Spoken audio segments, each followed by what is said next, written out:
All right, Aquarius. So you pulled a card from Lay Vampire that's been showing up a lot lately for me.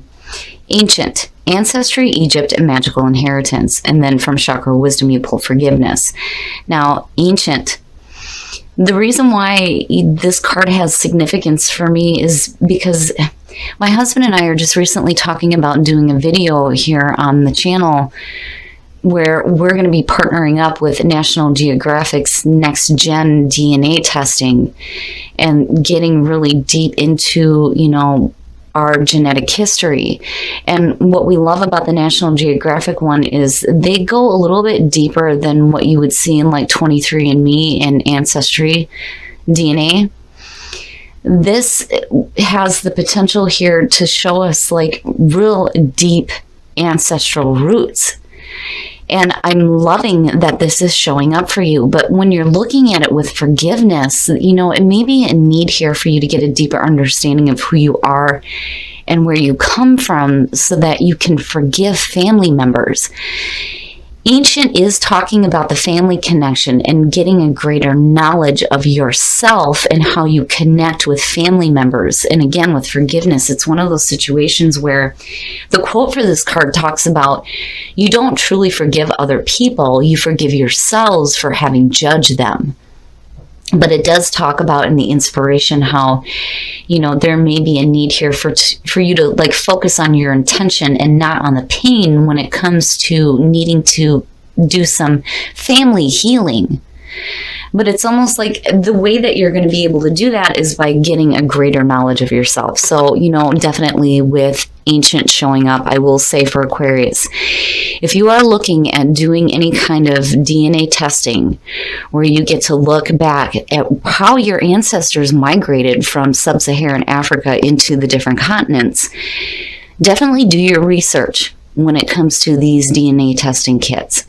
But this is also good too when it comes to doing some meditating and tapping into, you know, that ancestral energy and seeing, you know, like, and you know what's funny is, I don't know why this popped into my head, but for Scorpio and Aquarius, you know, a lot of times you hear about, you know, they're like mortal enemies because you have the one who's blunt and logical, and then you have the other one who's deep and intense when it comes to emotions. It's like polar opposites. But for some reason for me, and I think it's because Aquarius is my south node, where, you know, I seem to have a better connection there. But it's just, it blows me away that, you know, you guys are the ones to pull Ancient. And with everything that we've been talking about lately, it's amazing. And it's one of my favorite cards. So definitely, if you're considering that, do your research and find out. All right, Aquarius. Shit. Now, I've always said this when it comes to, you know, other elements when I'm doing their readings. When the King of Swords shows up for them, it's one of those situations where I'm like, he better have some really good fucking cards around him for me to see him in the positive. The only exception to that is when I'm doing air signs. And when you're looking at the King of Swords as your signifier, this is fantastic. This is saying that you are really in tune with who you are. Being logical, being that clear-cut communicator, but also being fair and being just. But logically, you're in a fantastic spot. It's like you're like super in tune with yourself, which is great. And in the past, the Fool. So, you know, this may be a situation here where, you know, you're taking that leap of faith, right, into something new. It is the new path. When you're looking at the Fool as the past coming through, you know, this may be why you're looking at the energy of you here as a signifier. You know, maybe some of you decided to, like, you know, move away from other things and start on a totally new path here where you're trusting in the experience. Oh, shit. Wow. In the present, the King of Pentacles. The energy is good. It's good. Whew. So, you know, not only are you being extremely smart, but you're being extremely practical too, looking at the energy of the kings. And I've always said this, when you see two kings in a reading, success for you guys. And that's great, especially with the King of Pentacles, right? But, for some of you, it may be dealing with, like we said before, with the devil showing up, dealing with an earth sign, right? Taurus, Cap, or Virgo. And for some of you, this just could be you and you have some earth in your chart and you're just taking a new path here where maybe you're tapping into, equal amounts of energy in both the King of Pentacles and the King of Swords. Shit. And apparently there's some fire in there too. Shit. The Knight of Wands. Here's the thing. When you're looking at this in terms of you, right? You're perfect. You are perfect. Your focus is exactly where it needs to be. You are in tune with yourself. You know what you want. You're clear cut and you're able to make good, decisive decisions that are practical on top of that. But you also have this feeling of passion. The Knight of Wands is one of those cards where, he's off. He's going after his passions. He comes in like a fucking whirlwind and there's all this passion surrounding him and he's off to the next, right? And it's good to see in terms of like messages coming through, and then when I see the Knight of Wands too, I think of traveling. And that's funny. It's funny because I've always said when Mercury goes retrograde, it's one of those things where there seems to be people traveling a lot, doing a lot of traveling. But overall, you look great. You look fantastic. You may be dealing with a couple of different people. And you could just be dealing with one person, but the energy surrounding it looks really good. Oh, your best path to follow. And what's funny is that that's typical of Aquarius anyway. When it comes to the way that you communicate, it's basically saying don't hold back. You say what you need to say. The Seven of Wands very much is about using your voice. I've always said that this card is, I'm not taking any more shit. This is how I feel. This is where I stand. This is what I think. If you have people that are opposing your viewpoints, that's just tough shit. I really do feel like Spirit is saying you need to speak up. Don't ever let yourself be silenced. Even if somebody doesn't agree with your own viewpoints, to hell with that. You have the right to say how you feel and what you think. But I'm not seeing anything bad, yeah, you could be dealing with somebody who's coming through that, maybe like, well, wait a minute here, what about this, that, and the other thing, and you're just like, no. Like, I know. Like, I understand the situation, and I'm going to tell you about it,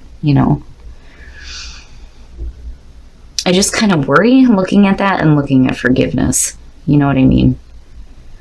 But then at the same time, you can't back down either. Oh, in your environment. Okay, here's the thing. If you are dealing with another person, and again, when you're looking at the devil, it could be a situation here where you may be dealing with, again, an earth sign. That may be coming through with a lot of passion, but I think you need to stay true to who you are, right? And make sure that they understand, look, this is me, right? When you're looking at the Two of Cups in your environment, for me, this is more so about the bonding relationship. It's a really good relationship. But for me, it does have the feeling of like love. And I say that because when you look at the Two of Cups, these people are so absorbed in each other that nothing else in the world exists. They're sharing their feelings, their emotions, they're sharing everything. Everything's being reciprocated. And for you, it could be a need here for you to take a leap of faith into a new relationship that may be really passionate. But then again, when you're looking at the devil, it's one of those things where, yeah, it could just be signaling that this may be a cap for some of you. And it could be a situation here where you just need to let go of the things that may be, like holding you down. And it may just be a situation here where you just need to use your voice, Oh, your hopes and your fears. The Nine of Swords. Ew. Aquarius. When you're looking at, first of all, when you're looking at your hopes and your fears, this has the potential to manifest. Okay, it doesn't necessarily mean that it's going to manifest. It manifests based on how much focus you put on it. And when you're looking at the Nine of Swords, this is feelings of regret, mental anguish and suffering, and bad thinking, bad negative thinking. It's all the mental shit that you do to yourself. You know, and maybe that's what you need to release yourself from. Bad thinking. Especially when it comes to, you know, a relationship. You know, it's almost like, you know, the Fool is there, but it's almost like, are you really, you know, fully taking that leap, right? Or are you like hesitant about it? You know, and looking at, you know, what's happening though, it's like,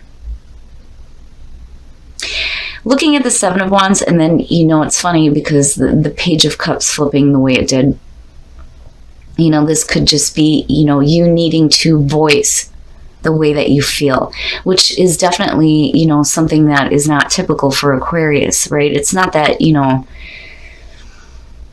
you're like purposely hiding emotions or anything like that. It's just, if you're having difficult thoughts surrounding a relationship, it's like time to speak up about it, I think. And, you know, that may help like alleviate what is going on mentally.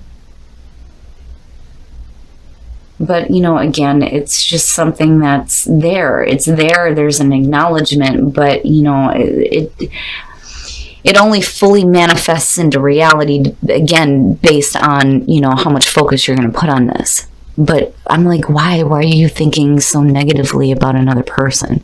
You know, and it could be family issues, right? And the need to forgive. Oh, and then the outcome, the Seven of Swords. Ew, man, the Seven of Wands and the Seven of Swords, when you're talking about using your voice, it's like you don't.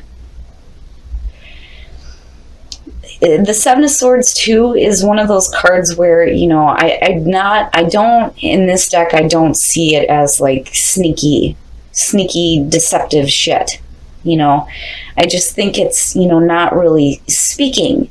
And then the other thing too is, you know, if you let your thoughts get the best of you when it comes to, you know, relationships and like maybe needing to repair them, right? It's almost like you get to a point here where you don't. It's like you don't. And maybe you do. Maybe you do need to start speaking up, especially if, you know, and then the other thing that I'm hearing is like somebody interfering in a relationship, which could be causing like some mental distress where, you know, maybe you're not wanting to speak up because you're not wanting to like cause problems. It's almost like, because, you know, when you're looking at the relationship, right, and again, if you're dealing with, you know, an earth sign, it's like, I kind of feel like you're trusting in the relationship, but then at the same time, I feel like there's an external, like, source that, because looking at the two of them, and then looking at this, it's like if you have somebody coming through that is like running amok within a relationship, mentally you're in a spot where it's like affecting you. But are you going to speak up about it, or are you going to be silent about it? And I do feel like that for some of you, you know, this whole situation is saying that when you're looking at it here, you need to speak up. You know, you got to speak up. You know, I'm not seeing anything like horribly wrong within the relationship, you know, but it's just that I think you have, I think you have somebody that's like running amok within the relationship, and you're like, ugh, you know, and it's mentally just driving you nuts, and you want to say something about it, but you eventually don't. You know, and Spirit is trying to tell you, fuck that, say what you need to say, right? But then there's also the part too where, you know, when it comes to family, maybe the reason why you're like being quiet is because, you know, when you're looking at forgiveness, you're deciding that you're not going to focus on the pain of the situation. You're just going to forgive yourself for allowing it to get to this point, basically. All right, we're going to take a look at the soul trees to see what else is going on for you guys. But I think that the full looking at you in the middle and in the relationship, and then seeing the King of Pentacles, you know, and again, with it being a general reading, this could be male or female. The reason why the King of Swords is showing up for your signifier is because for me, I see that as Aquarius. It doesn't matter whether it's male or female. To me, it's just saying you very much know how you think and how you feel about this situation. I think that you have faith and trust within the relationship. It's just that there may be, you know, an outside meddling source is what I feel like, just looking at these two. But I do think that you need to be true to who you are, and screw all that, say what you need to say, right? But, you know, do it in a way where, you know, it doesn't affect the relationship. And compassion.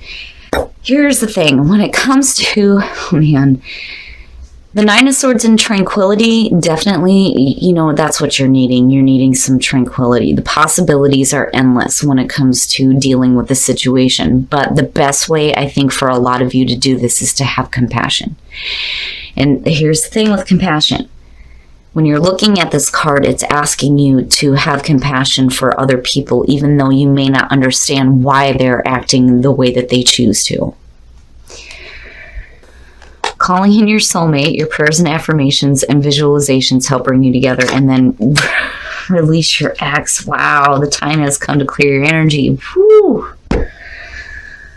Man. So... oh, there's a couple different things. Now, when you're looking at, for those of you who are happy within a relationship, you need to let go of that energy. Calling in your soulmate, it's like calling in that energy within the relationship, right? And like deepening the bond. You know what I mean? It's like calling them in to help you do some healing. Right? Like making a stronger connection within the relationship. But that is only when you clear out that energy. Now, on the other hand, you know, this could have to do with, and I kind of get the feeling here that this has to do with your partner. And it may be a situation where they need to release their ex too. You know what I'm saying? But when I see calling in your soulmate, when I ask that question, and when I ask the question for what are the messages for couples, and I see this card, you're calling in your partner to act as if they are your soulmate and start helping you learn and heal through difficult situations. But, you know, forgiveness, there needs to be forgiveness and some compassion from Aquarius. And I think that that's what will help bring some tranquility to the mental crap that may be going on. And again, you know, it may be a meddling outside source, and it may be an ex situation. Now, you know, for those of you who are single, you know, this may just have to do with family relationships, you know, and if you're meeting somebody new, just make sure you take the time to get to know them. But I also feel like that's a part of, you know, those who are in relationships too, right? Getting to know your soulmate. But overall, Aquarius, I do think that Spirit is trying to tell you here that there is a way for you to say what you need to say without being too brutal.